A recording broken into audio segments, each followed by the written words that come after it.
Good morning आप सभी को। जहाँ तक हम लोगों ने पहले की क्लास में पढ़ लिया था, जैसे स्केलेटन सिस्टम हम लोग पढ़ रहे थे, कंकाल तंत्र, और उस कंकाल तंत्र में हाथ में कितनी हड्डियाँ होती हैं उनके बारे में हम लोगों ने पढ़ लिया था। आज जो पढ़ना है वह पढ़ना है पैर की हड्डियों को, कि पैर में कितनी हड्डियाँ विद्यमान होती हैं। जैसे कि हम लोगों ने देखा था कि उपअस्थि और बोन्स में, उपअस्थि और अक्षीय अस्थि में, तो उपअस्थि में हम लोगों ने पढ़ा था कि 126 हड्डियाँ होती हैं और उसके नीचे अक्षीय यानी कि उनमें 80 हड्डियाँ होती हैं। टोटल मिला करके 206 पूरी तरीके से होती हैं। ठीक है, तो कल हाथ में हम लोगों ने पढ़ लिया था, आज हम लोग पैर में पढ़ेंगे कि पैर में कितनी हड्डियां होती हैं। ठीक है, हाथ में हमने बताया भी था कहाँ कहाँ कितना कितना होती हैं। एक इधर, एक यहाँ 2, एक ये 3, ठीक है, 5 यहाँ होती हैं और फिर उसके बाद 5 यहाँ होती हैं और 14 यहाँ होती हैं। ठीक है, अब हम बात करेंगे पैर की हड्डियों के बारे में। पैर में जिस तरह हाथ में हमने पढ़ा था कि 30 हड्डियां एक हाथ में होती हैं, तो 30 गुणे 2 बराबर कितना हो जाता है? 60। उसी तरह जब हम पैर की बात करते हैं तो एक पैर में 30, दोनों पैर मिला करके 60 हड्डियां होती हैं, जो मिल करके 120 टोटल हो जाती हैं। कितनी? 120। और उपअस्थि में मैंने बताया कितना था? 126। 126 माइनस 120 इक्वल टू 6। तो बचती कितनी है? 6 हड्डियां। इन 6 हड्डियों को अभी हम आप लोगों को बता देंगे कि ये कहाँ कहाँ किस जगह पाई जाती है। ठीक है, चलिए, तो पैर में जब हम देखेंगे तो पैर का पहला हिस्सा जो होता है उसे कहते हैं क्या? उरु अस्थि या फियला बोलते हैं। क्या बोलते हैं? उरु अस्थि, जिनकी संख्या 1 होती है। क्या होती है? 1 होती है। या हम कह सकते हैं सबसे पहली हड्डी क्या होती है उसको? फीमर। इसे हम फीमर भी कहते हैं। क्या कहते हैं? फीमर। ठीक है, दूसरी हड्डी जो हमारी पाई जाती है वो होती है पटेला अर्थात घुटना। कहाँ होती है? पटेला, जिसे घुटना कहा जाता है। ठीक है, वहां कितनी होती है? एक हड्डी वहां भी पाई जाती है।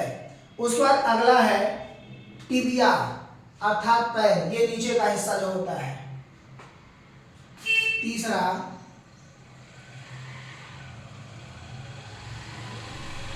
टिबिया, ठीक है, जिसे हम कहते हैं पैर। इन पैर में कितनी होती हैं? 1। ठीक है, और इसी पैर में एक भाग होता है जिसे कहते हैं फिबुला। क्या बोलते हैं? टिबिया और फिबुला इसी का ही भाग है।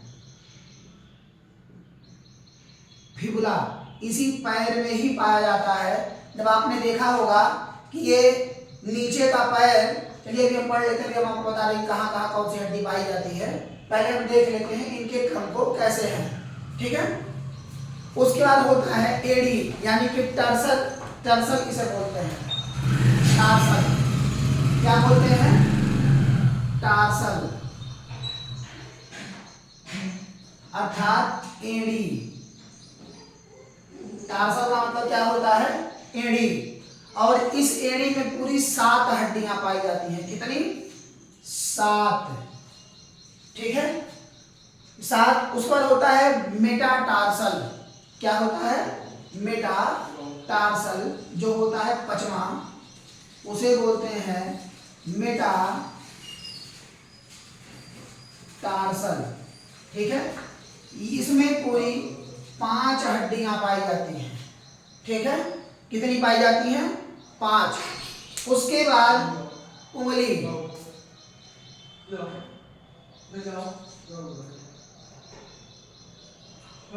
और उंगली में जितना हम लोगों ने देखा था कि हाथ में पाई जाती है उतना यहाँ भी मिलता है, और इनकी संख्या होती है टोटल कितना?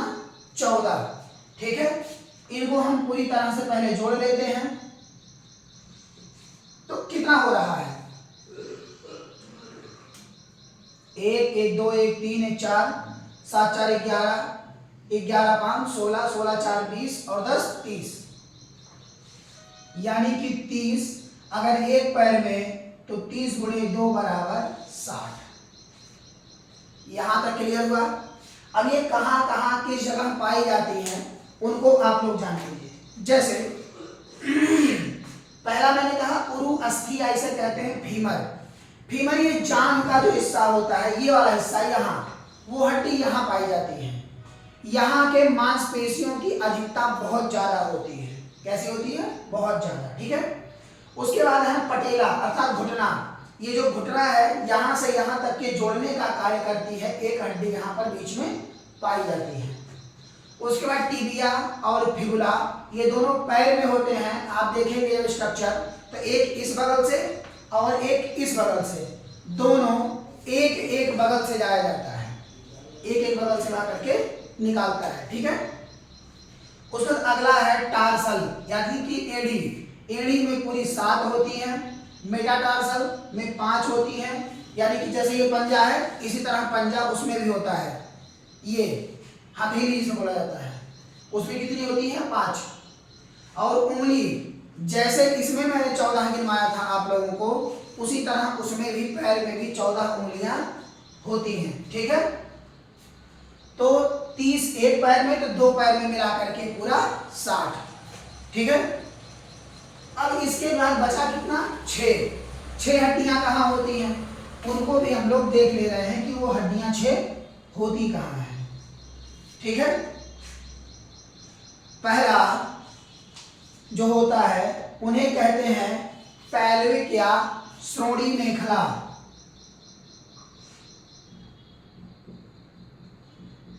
श्रोणि मेखला या पैल्विक कहते हैं।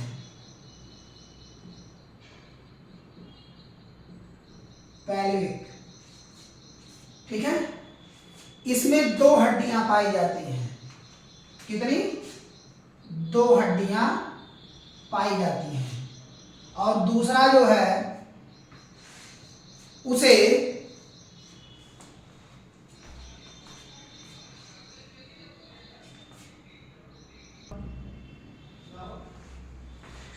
तो यहां देखा कि हमने श्रोणि मेखला, जिसे पैल्विक कहा जाता है, इसमें 2 हड्डियां पाई जाती हैं। कितनी? 2। उसके आगे जब आप देखेंगे तो उसके बाद होता है कैल्विक, जिसे कहा जाता है हंसुली।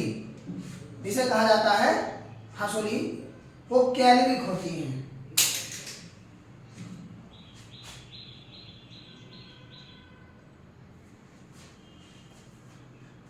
हंसुली।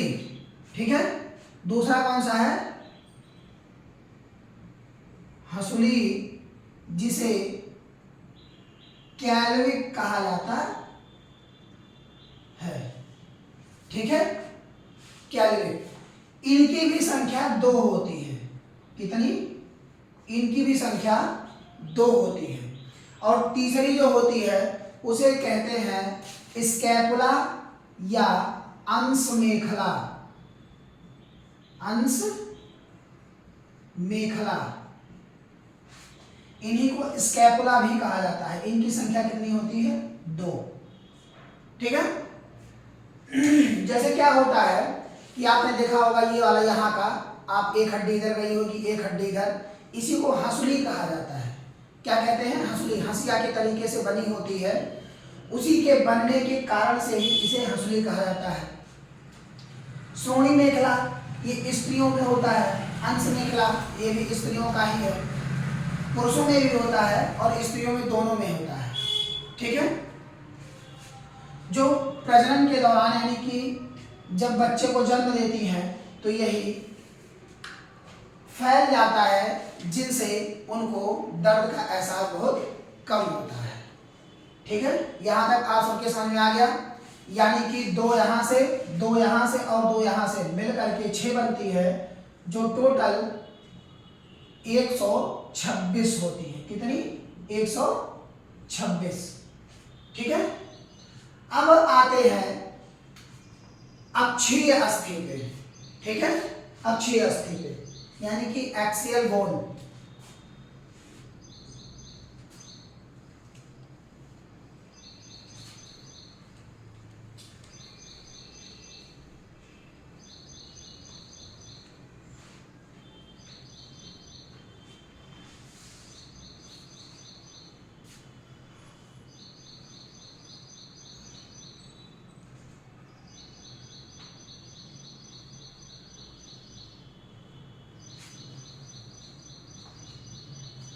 अक्षीय अस्थि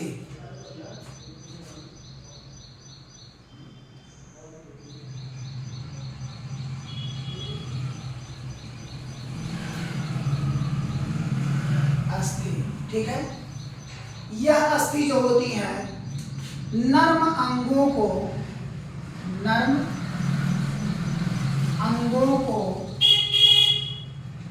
ढकने का कार्य करती है। ढकने का कार्य करती हैं और इनकी संख्या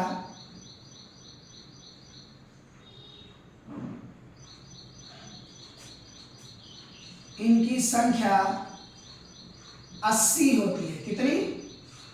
80 होती है। इनकी संख्या कितनी होती है? 80। ठीक है, इन 80 को कई कैटेगरी यानी कि प्रकार से बांटा गया है। कैसे? प्रकार से। ठीक है, इनको अलग अलग प्रकार से अलग अलग जगह रखा गया है। पहला होता है मेरुदंड। मेरुदंड। इस मेरुदंड में प्रारंभ में अगर हम बात करते हैं तो प्रारंभ में इनकी संख्या 35 होती है, जो बाद में आकर के सिर्फ 29 बचती है। कितनी बचती है? 29, यानी कि 29। ठीक है, सॉरी 26 बचती है। 26 बचती है। ठीक है, अगला जो होता है इसी का वो होता है पसली। ठीक है, आपने देखा होगा लोग मारने पर क्या कहते हैं? मारक हड्डी पसली एक हुई। पसली। ठीक है, इसी पसली में जो हड्डियों की संख्या होती है वो होती है 24। 24 हड्डियां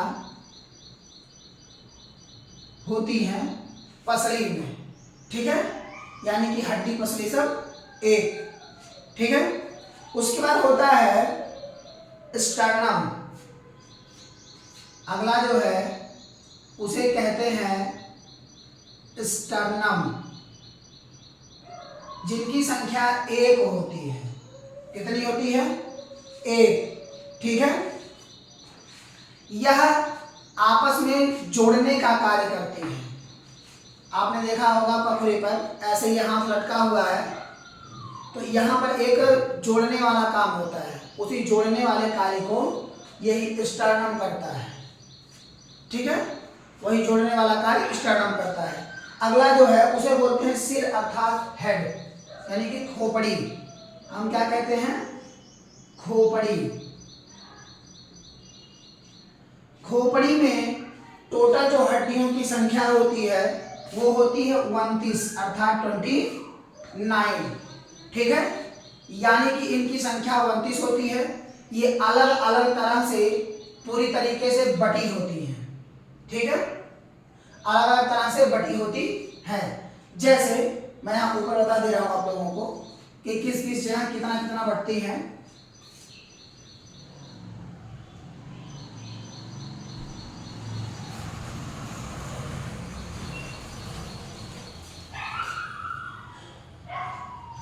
खोपड़ी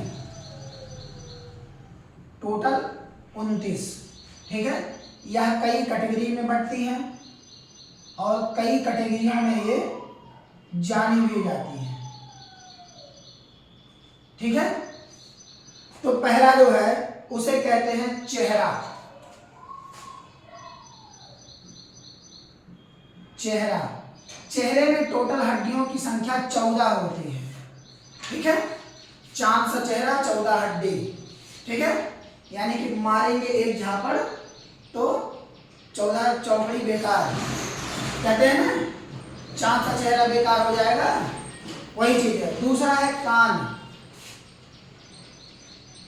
कान, इन कान में जो हड्डियों की संख्या होती है वह होती है 16। कितनी होती है? 16। उसके बाद हायर्ड, अगला होता है हायर्ड। हायर्ड की संख्या 1 होती है। कितनी होती है? 1। उस पर होता है कपाल। कपाल, कपाल में इनकी संख्या जो होती है वो होती है 8। कितनी होती है? 8। ठीक है, तो आप जोड़ लीजिए ऐसे, 8 1 9, 6 4 10 और 10 20 30 हो गए।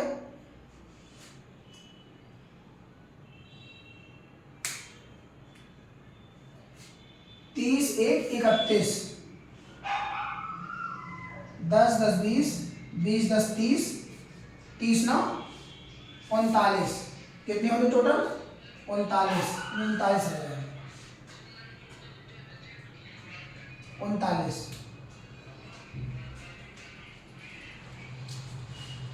39 होती है। ठीक है, इनकी संख्या यहाँ कितनी होती है? 39। यहां तक समझ में आ गया? कोई दिक्कत तो नहीं है? इसके आगे अब हम चलते हैं।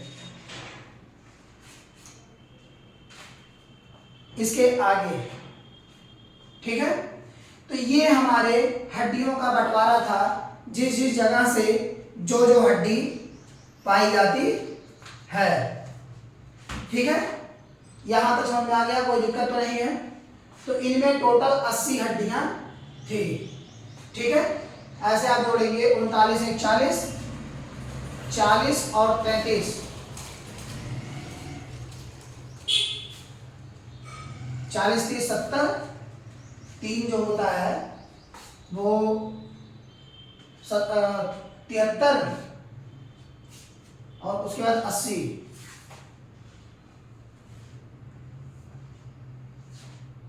खोपड़ी में टोटल 22 होती हैं और टोटल मिलाकर के इनकी संख्या कितनी होती है? 80।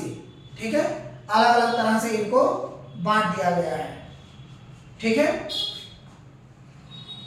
अलग अलग इनको अलग अलग तरह से बांट दिया गया है। यहां तक आप सभी के समझ में आ गया है? अब इसके बाद जो है हम अगली क्लास में इन्हीं के और आगे बात करेंगे। तो इनके विविध तत्व, जहां से जो जानकारियां मिलती हैं, कहां से किस जगह से मिल सकती हैं, कैसे, उनके बारे में हम अगली क्लास में अध्ययन करेंगे। ठीक है, तब तक के लिए हमारे क्लास से जरूर जुड़ें और चैनल को सब्सक्राइब करना ना भूलें। धन्यवाद।